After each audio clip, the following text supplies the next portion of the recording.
Hi guys, we are back again with Dream Daddy. We are going at it again because why not? You know, we're gonna continue. We're on date 2 with Joseph.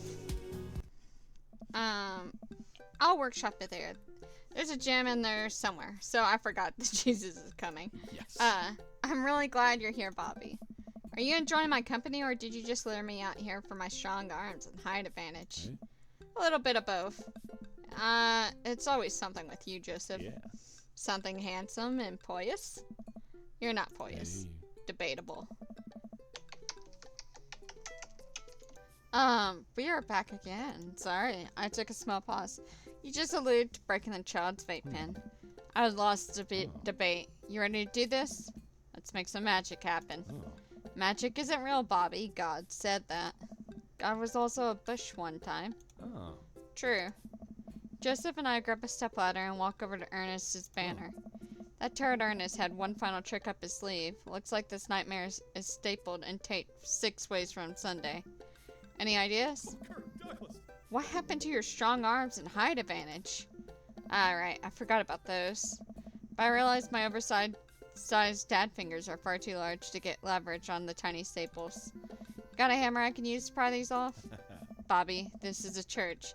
We get a little nervous around hammers. And nails. Ha. Oh. I'm kidding. We just don't have a hammer. Yeah. But we have to hurry. The use will be here any moment, and I'll never hear the end of it if we don't fix this soon. Wait, I have an idea. I turn and grab the marker that Ernest used to draw this thing and jump back on the ladder. We can't get it down. We can send a different message. I'm only got one shot here. Let's do this right. Okay. Come in. Jesus isn't coming. Jesus is calming. I'm able to turn the U into an A and the L somehow. It's a little tight, but it works. Well, that's true, I guess. Bask in his calming presence, Joseph. Relax. Crisis averted. Let's just hope the youths don't notice. Joseph checks his watch. The DJ should be here by now. Just then, the doors swing open and a man struts in with his DJing equipment. Wait, you're not the usual guy. What happened to Evan? Evan knew exactly when to play this Cupid shuffle. Hey, I'm not Evan. Evan sold all of his DJ equipment to the backpack through Europe, so I'm filling in for him. I do envy him, though. What I would give to drop everything and start over. Haha. Are you alright? I am. Alright, I'm better than alright. I'm DJ Spin Master Quinn. He sighs heavily. I'm so sad. I usually do trivia nights, but I moonlight on the ones and twos to give myself a sense of purpose in life. Is he okay? Well, you'll have to do. You have a playlist of fun songs that youth will take that will inspire in pure thoughts or tempt them dark side, right? The DJ thinks for a moment. Believe me, buddy, I got what you need. Okay, great. I'll let you set up. The DJ leaves. Let's keep an eye on this one. He sounded like he was going to play Creep by Radiohead on repeat. After some time, kids from the community start filling into the dance hall. Some of them seem to notice our sign hack, but they don't seem to care. Most of the kids group off into tiny clusters, standing in circles and casting sideways glances at each other group of teens. Man, I do not miss being a teenager at social functions. Hey, party people! Everyone in the room turns their attention to the DJ. DJ Spin Master Quinn coming at you with the sound that people want. We're off to a good start. This next tune goes out to all the ladies in the audience. Ladies, let me hear you say yeah. A few half-hearted yeah echo through the crowd. Hey! All right. All right. He sighs again. I am sad. Man, it's been a heavy couple days. This next one's actually just for my wife, Sandra. I hope we can work things out, my little honeysuckle vine. Now, who wants to listen to Radiohead's Creep? Oh my god. The DJ begins playing Creep by Radiohead. Amanda sidles up to me, pizza in one hand and punch in the other. Creep, huh? Bold choice for a youth group. Let's see where he goes with this. After the song finishes, he plays Creep again. the DJ crying. If you watch kids really closely, you can catch them cringe every time Tom York swears. Huh. There they go. Maybe we should do something about this. Joseph runs up to us. He's killing the vibe. They're listening to swears. Sad swears. We have to do something. You guys should try to give him a pep talk. Maybe work him up to Everybody Hurts by Rim, or at least the No Rain by Blind Melon. You want to help us cheer him up? Actually, I just saw my friend, Frederico. He's from Latin. I didn't know you were taking a Latin class. I'm not. So he's from the country, Latin? Yes, it exists. Don't Google it. You can go, Amanda. It's fun. And she's gone. I am so sad. Joseph and I make our way to the DJ booth where Spin Master Quinn is having a quiet cry. Hey, bud. Hey, my dudes. How's the party jamming? It's, not. I'm sorry, fellas. Just taking a moment to find my groove. Hey! Gotta play sad tunes to properly appreciate the bangers, right? That's not how DJ working. Shut up and play the hits. Play the booty bumpers. It's what Jesus would have wanted. That's not how DJ works. Now, stop me if I'm out of line here, since I've never been a DJ and I don't have any current plans to become one, but I don't think that's how it works. The kids came here to have a good time. You gotta cool it on the sadness. Hey, buddy. If it's problems you're having with... Joseph leans in close to me. What was his wife's name again? Sandra. If you're having problems with Sandra, I can help you too. I do counseling. It's my job here, and I'm very good at it. Oh, I don't know. I can tell that you're hurting. Nobody's voluntarily listened to that much Radiohead on repeat unless they're really going through some tough times. Trust me, I know. Lords of Arabia. Joseph places a hand on Spin Master Quinn's shoulder, who immediately collapses into Joseph's embrace, crying quietly. There, bud. It's gonna be okay. Thank you. I'll put on some dance hall anthems. You're the best, Spin Master Quinn. We get another crisis averted. Joseph and I return to the dance floor, where Amanda's waiting with ice cream cone. Alright. They have ice cream here. Good work, Amanda. How's it going? How's it looking out there? Well, for a dance, there's not a whole lot of dancing. Looks like people are starting to bail, though. This is a disaster. Yes. Don't be so hard on yourself. This ice cream? Top-notch. I'm sorry for dragging you into this, Bobby. You and Amanda should go home. I'm not gonna make you stay here for the train wreck. It's not a disaster. We can fix this. I suddenly realized what we have to do.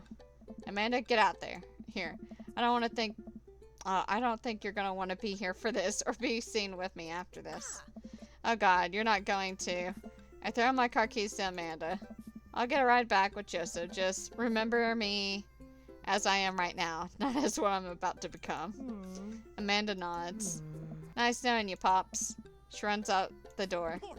Joseph, I'm gonna turn it up on the dance floor. With luck, we can get these youths into it as well. Are you in or out? Joseph stares at me. He knows what has to be done as much as I do. See you on the other side? See you on the other side. Joseph and I walk out onto the dance floor in the middle of the room. The youths all stare at us, unsure what we're doing. Time to get our groove on. Let's start them off easy and work our way up to the more technical stuff. Start the lawnmower. Alright, let's start this baby. I start lawn mowing the dance floor. Joseph seems to respond to that and decides to mow another patch of grass on the dance floor.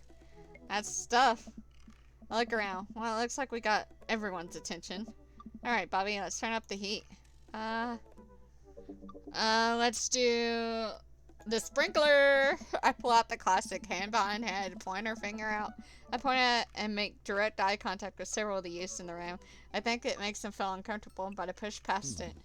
Joseph understands. We must water the lawn. We just came off the end of an imaginary drought, and the grass is dying. Don't worry, imaginary grass. We got you. I look around to the youths. They're getting into it. Nice work, but we better pick it up or they'll lose interest quick. The worm. Oh my God, the windmill, the hammer slide, or the cabbage patch. Whoa. You never can go wrong with the cabbage patch. Joseph follows my lead. We both take our arms and make them around in a circle, and I assume you would do in the cabbage patch. I look around the youths. I think they like agriculture. They're not looking too lively yet, but we can still turn it around. Oh my god. Oh my god. Should we attempt twerking?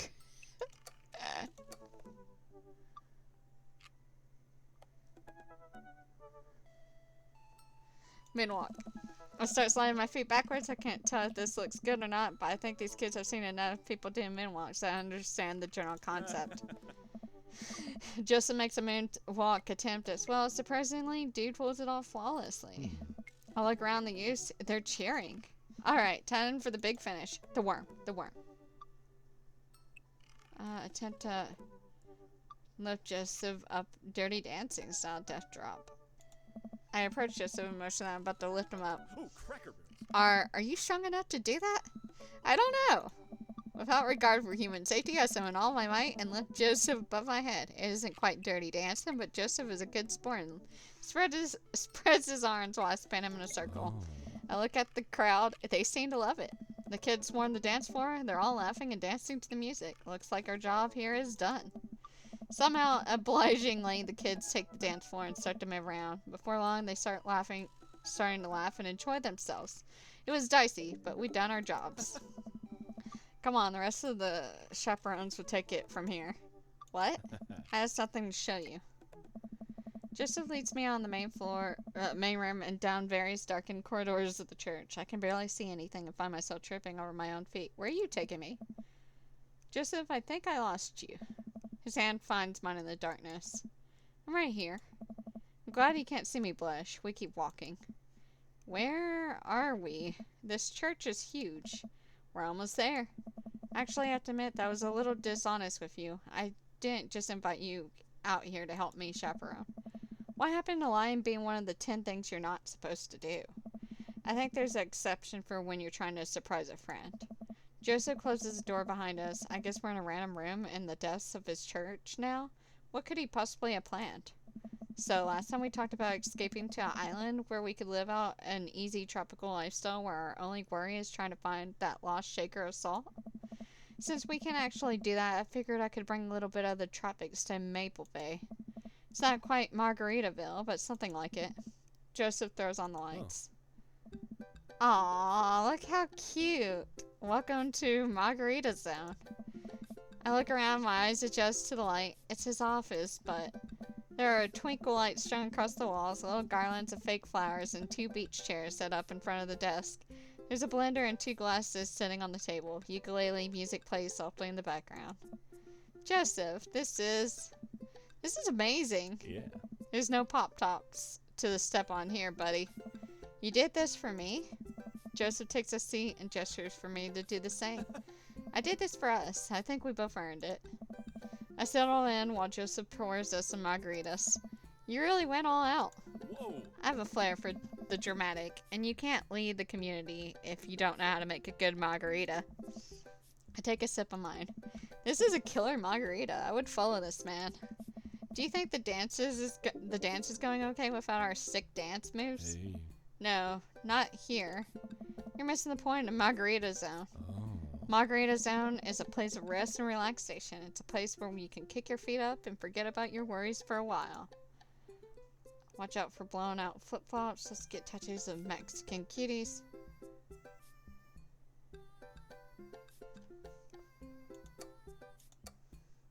It's heaven on earth with an onion slice. Watch out for blown out flip-flops. It's a real fear. Thankfully, No Heels a great get cut in my version of Margarita Zone. Joseph gestures to the makeshift island bar he made. You know, it's funny. This reminds me so much of when I was younger. I've been meaning to ask, what did you do before you started preaching? It's uninteresting. I left home young and got into a lot of trouble. What kind of trouble? Trouble meant I got to go wherever I wanted, whenever I wanted. I hitchhiked around the country, went on adventures, met all kinds of people, did some stuff I'm not too proud of. But I was young and in love, and I didn't have to answer to anybody.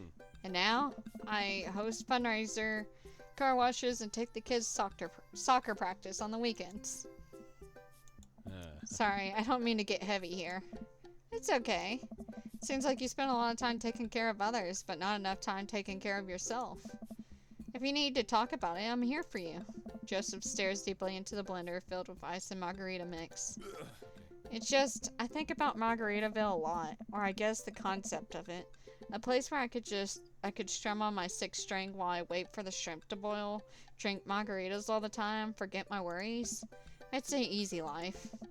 I had Margaritaville once, but I think the closest I'm ever gonna get back to it is Margarita Zone, a short and occasional reprieve from the daily life. Is that such a bad thing? This is pretty nice. It doesn't last forever. That's the rub. When you're in Margarita Zone, it's not like your problems have really gone away. You're just choosing to ignore them. Maybe you're looking at it the wrong way. Maybe Margarita Zone is actually better than Margaritaville, because Margaritaville itself is an impossible ideal. Remember what Spin Master Quinn said? Sometimes you have to play the sad tunes to appreciate the bangers. If stepping on a pop top is your biggest concern, how could you possibly appreciate the boiling shrimp? Oh. And Margarita Zone isn't landlocked to this office. I think it's about finding the little pieces of Margarita Zone throughout your day and taking joy in those moments. That's awfully optimistic of you. It doesn't have to be anything big. For me, I think it's being able to quietly do word jumbles and drink some strong coffee in the morning, to see my daughter smile, or I smile at Joseph, to spend some quality time with a good friend. Yeah? Yeah. I can feel myself leaning closer to Joseph. Is it just me, or is he leaning closer too? You should. Joseph tenses up. He downs the rest of his margarita and hops up out of his chair. It's getting late. We should head back. Sure. Joseph and I make sure the dance wraps up without incident before he takes me back to the cul-de-sac. I hop out of Joseph's car before he pulls it into his own driveway. Thanks again for your help. Thanks again for the Margarita Zone. Maybe we'll go back there one day.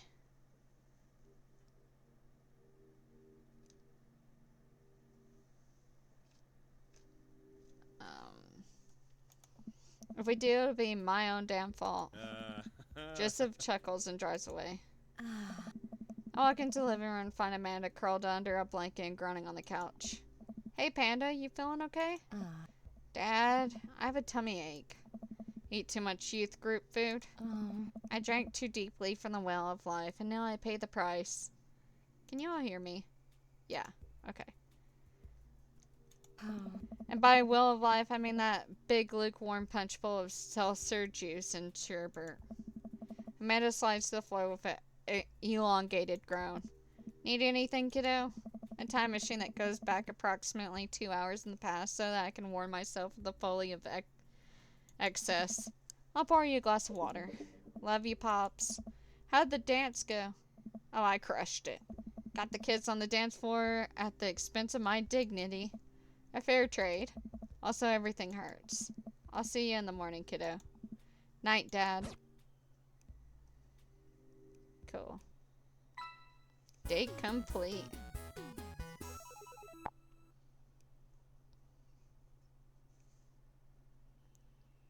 Aye. Yeah? It's been a long day, and yeah, I'm not quite ready to sleep. Usually when I feel this way, I mainline investigate TV until I pass out. But tonight, I feel like it would just make me antsy. I decided to take a relaxing stroll. After a bit of wondering, I find myself passing by Jim and Kim's. Being of legal drinking age and sound judgment, I decided to stop in. Typically, I try to limit my consumption of alcohol to limit my consumption of alcohol, set a positive example for Amanda.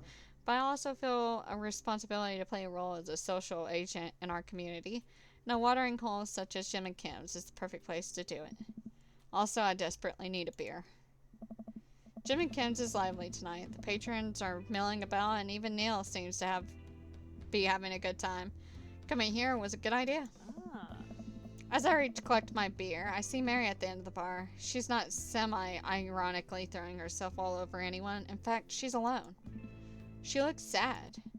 A pang of guilt shoots through me. Does she know? Is this because of me? Am I a homewrecker? We're gonna say hi. I decide to go say hello. I walk over to her booth. She doesn't look up. The seat taken? She still doesn't look up. I take a seat anyways, and she finally notices me.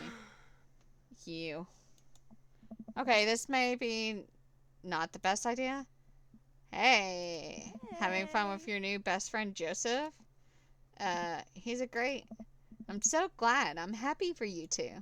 Mary, I'm not... I'd never accuse you of anything uncalled, Bobby. You're just having an innocent, very platonic time with my husband. A supportive friendship. Give it a rest, buddy. You're a good friend, aren't you? I'm there when he needs me, Mary. I am a homewrecker. Unlike some other people in his life. So you're an expert on my marriage now? It doesn't take an expert to see you two are miserable. I'm not trying to be an expert on your marriage. I'm just trying to be there for my friend, okay? Oh, you're there for him. I see how you look at him. I bet you're there for him a lot. She takes a long sip of her drink. This was a mistake. You know, you're really not his type. I'm surprised. Mary pays her tab and strides right out of the gym cans without looking back. Oh, well, it's been a long day. I'm just about ready to pack it in. After a few bites of ice cream from the freezer, I turn off the lights and walk down the hall to my room. I wonder if Amanda's still awake. The kid needs some sleep. As I pass her room, I can hear a faint sound, but can't quite make out what it is. I get a little closer. Is she crying? I knock gently on the door. Hey, Amanda? The crying immediately stops. Not right now. Her voice sounds strained. She sniffles. I need to make sure she's okay. I open the door. In the dark, I can see Amanda's outline in the middle of her bed, knees hugged on up against her body. Is everything okay? I don't want to talk about it. Okay. Did something happen? No, nothing happened. Go away.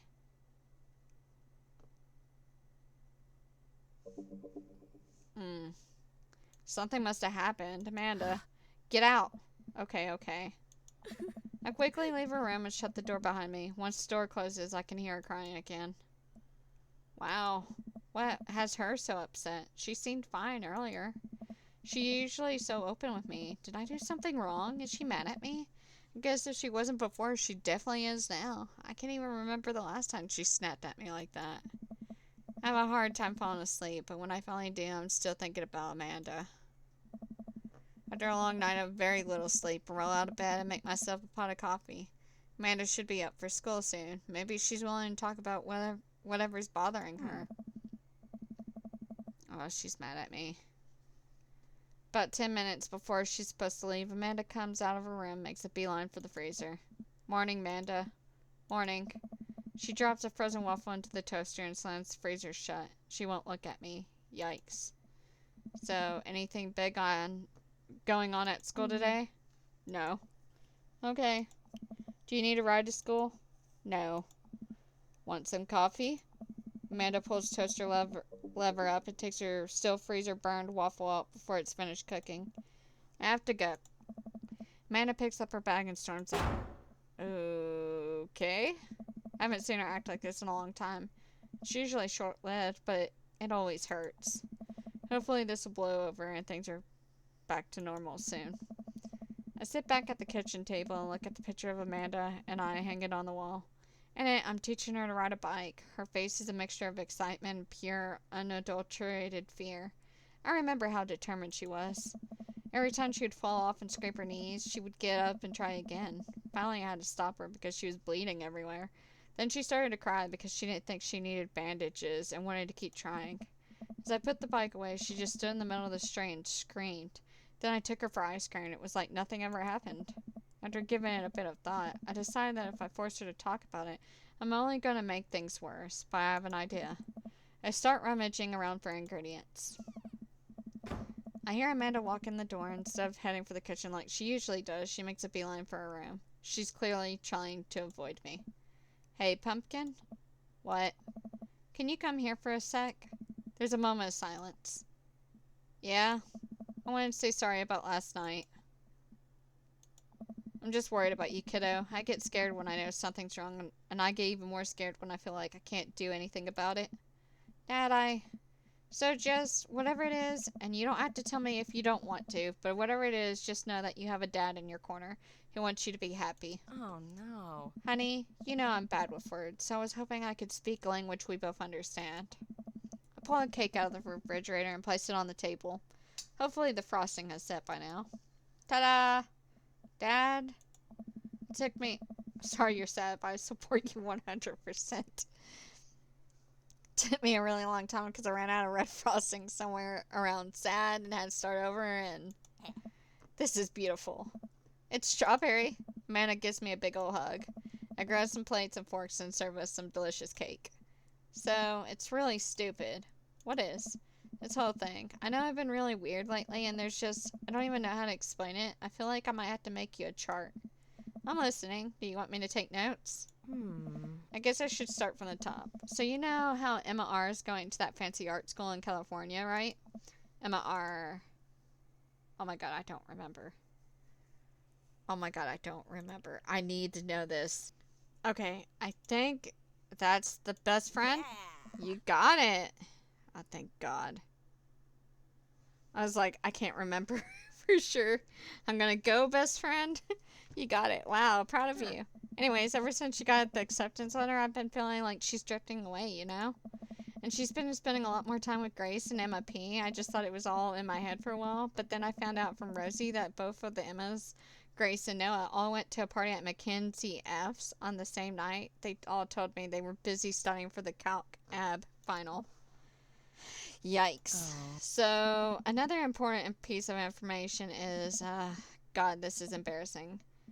I have a crush on Noah, and that's a thing. What? Whoa, I had no idea. I definitely didn't know that. Okay. You're a bad liar. So are you. I learned from the worst. Anyway, so the only person I told about the crush was Emma R, and she promised not to tell anybody.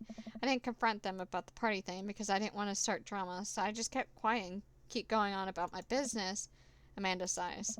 And then one day, I'm invited everybody out to get nachos at the mall, and after not texting me back for like 2 hours, even though none of them ever put their phones down for more than 60 seconds, they all say they're busy, like simultaneously. So I tell them, never mind, I'll just eat nachos at home, right? We were out of chips, and I really, really wanted nachos. Totally understandable. So I go to the mall anyways. I get to the food court, and who do I see there but Grace, Emma P, Emma R, and Noah, all hanging out together and eating nachos without me. What? It gets better. I'm standing by the escalators watching them, and I realize that Noah has his arm around Emma R, which is kind of weird, right? But then they kiss. No. Yes, I know. So I storm over there, and I'm like, hey. And Grace drops a nacho on her shirt because of course she does, and Emma R just glares at me. Grace, nothing is coming up. I don't know who that is. Grace is the... Oh my god, I can't remember. Is that Poopy Grace? Emma P is the one that pooped herself, right? Emma... Because Emma R is the best friend. Emma P is Poopy. And this is the gossipy one, maybe. I know. Grace is the one nobody really likes. Or I guess that's me now. But anyways, nobody will say anything, and I'm just like, you guys suck, which I realize is not the most eloquent thing to say, but I was very angry and really embarrassed, and I just wanted to get out of there. So I left, without nachos, might I add, which only further contributed to this shitty day, and I immediately drafted a super long text to the group chat, asking them why they've been so weird. And I wrote another one to Emma R's, asking how long the Noah thing's been going on, and sorry, I know that's a lot. You're still following? I'm a little confused, but I think I understand. What did Emma R say? Oh, okay. Get a load of this. Emma R says, you know what? Let me just read it to you. Amanda pulls out her phone, reads word for word, and endorses a long string of text messages. Can you believe that? I cannot believe that. I care so much about Amanda's social life and mental well-being, but man, do I not understand what she's talking about. This is all beyond me, but I'm trying my hardest to be supportive. They were dating in secret for like months. So I told her that she's being a really terrible friend. She's like, well, if you think I'm so terrible, then just stop being my friend. And I was like, okay. And then she left me on red. And then, wait, left me on red. What's that? Oh, like, she saw my message and didn't reply. And I know because there are read receipts. I don't know what a read receipt are, what red receipts are, but I'm going to nod and pretend I understand. Gotcha. So while this is all happening, I'm talking to Emma P about how mad I am because she's at least being kind of reasonable. And I'm venting to her about how pissed I am at everybody and stuff. And then out of nowhere, Noah texts me. Oh, that spooked me. Text me, how could you say that about me? And I'm like, say what about you? And he tells me that Emma P sent screenshots of everything I told her to the group chat that I got kicked out of. Ooh, what shitty friends. Alright, I think you lost me at screenshots, but that definitely sounds bad. There's so much more, but honestly, it's all just really stupid teenager stuff. The bottom line is that everybody dropped me, half of my grade hates me, and now I have no friends. Amanda, I'm so sorry. I almost expected it from everybody else, but Emma R's been there since Mom died. I can't believe she would just stab me in the back like that. I'm not even that mad that she's dating Noah. I'm just upset that she lied to me about it for so long. Amanda stabs out her remnants of cake. Okay, I take it back. I'm kind of mad she's dating Noah. Like, what did I do wrong? Why did everyone just suddenly decide I'm not cool anymore? Why wasn't I enough? I don't understand. And as mad as I am at everybody, like, I miss them, Dad. Amanda looks so dejected. I almost can't take it. What could I possibly say to help? Oh. Anyways, that's it. That's the whole sordid tale. Thanks for listening. Tune in next week for more hot gossip. Wow. I know, it's pretty dumb. It's not dumb. No, it's a stupid thing to be upset over. Amanda, your feelings are real. Don't ever be mad at yourself for having them. That's what I was saying in the beginning. Like, never beat yourself up for having feelings. That, like, sometimes you can be a little overdramatic, but that doesn't mean that your feelings are overdramatic. It's complicated because, like, it's one of those situation of why you might be upset might be over the top, but you still felt those emotions and it still hurt. So I guess, unless you've secretly been a robot who's been approximating human feelings this whole time, Dad, if I was a robot, I would have transformed into a monster truck a long time ago. But seriously, I know you probably don't want advice, but I feel like it's my duty as a dad to bestow upon you a few nuggets of fatherly wisdom. And with that, we're going to pause, and we're going to have our next video, Fatherly Wisdom.